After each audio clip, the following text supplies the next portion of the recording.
Dan Ellison with the Dan Ellison Real Estate team here at Keller Williams. Today we're going to be talking about what to expect as we head into the spring market.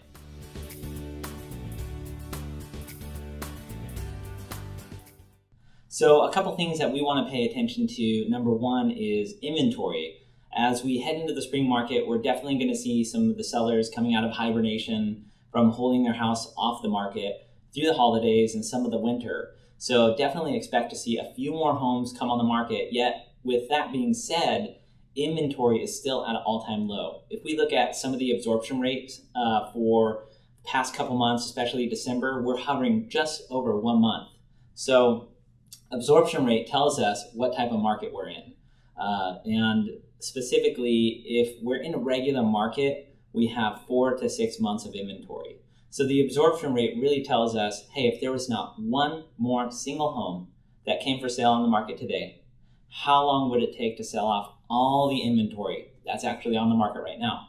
So based on the number for December, we could see that's 1.1. It takes us 1.1 months to sell every single house based off the buyer demand and the inventory that's on the market.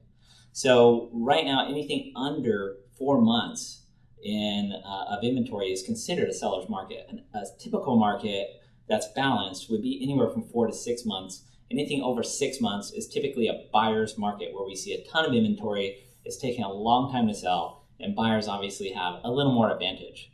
Now, with that being said, that brings me to point number 2, because even though it's a strong seller's market in terms of lower inventory and strong housing prices, it's still a good market for buyers because interest rates are still low. They've gone up a little bit and creeped up, but that's the second thing we want to watch in the spring market. Are interest rates going to keep rising?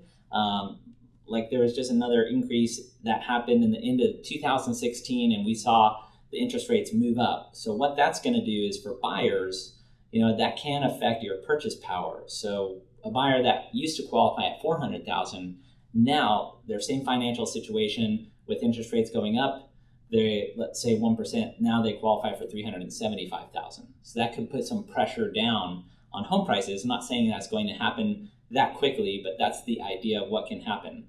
Yet, like I said, historically, interest rates are still really good, and buyers are going to want to take advantage of that in this market while interest rates are still low, because ultimately that really determines their payment and how much they're going to pay on the house over the term of the mortgage. So those are kind of the key tips and things that I would recommend looking out for in the spring of 2017. And of course, if you have any questions or need any other information explained, happy to be a resource. Please bring them to us. We would love to be your resource and handle anything that you guys have questions about or want to know more about.